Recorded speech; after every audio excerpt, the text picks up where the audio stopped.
আল্লাহর সঙ্গে বেয়াদবি করিয়া কাফের হয়, কাতল করা ওয়াজিব। দুরুল মুখতার বাবুল মুরতাদিন খুলেন, নোট করেন। আল্লাহর সঙ্গে বেয়াদবি করিয়া কাফের হইলে কাতল করা ওয়াজিব। এই ব্যক্তি যদি তওবা করে কাতল মাফ, তওবা করলে কাতল করা লাগবে না, মাফ। নবীজির সঙ্গে বেয়াদবি করিয়া কাফের হয়, তখন যদি তওবা করে মাফ নাই, কাতল করতেই হবে।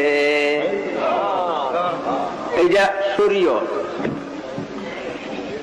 এখন প্রশ্ন হবে যে আল্লাহর সঙ্গে বেয়াদবি করিয়া কাফের হইছে, তওবা করলে কাতল করা মাফ।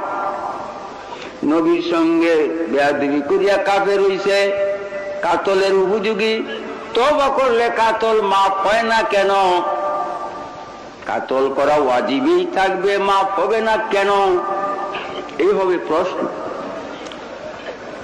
নবী কি আল্লাহর চেয়ে বড়? না, মাফ হবে না। এই জন্য আল্লাহর সঙ্গে বেয়াদবি করছে, হকুল্লাহ, আল্লাহর হক নষ্ট হইছে, আল্লাহর সঙ্গে বেয়াদবি করছে। আল্লাহ বেয়াদবি মাফ করিয়া দিলে আল্লাহর অধিকার, ইচ্ছা, কারো কোনো আপত্তি চলবে না।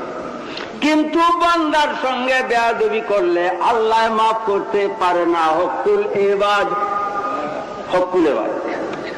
নবীজি বান্দা, তার সঙ্গে বেয়াদবি করলে আল্লাহ মাফ করতে পারে না।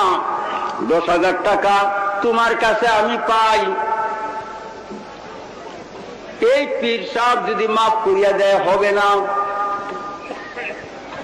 এই মাফ হইত না, আমি মাফ না করা পর্যন্ত। এটা হকুল এবাদ। নবীজির হক নষ্ট করছে, আল্লাহ মাফ করবে না। এই জন্য তার তওবা কবুল হইবে না, কাতল তারে করতেই হবে। নবীজির সঙ্গে যে বেয়াদবি করবে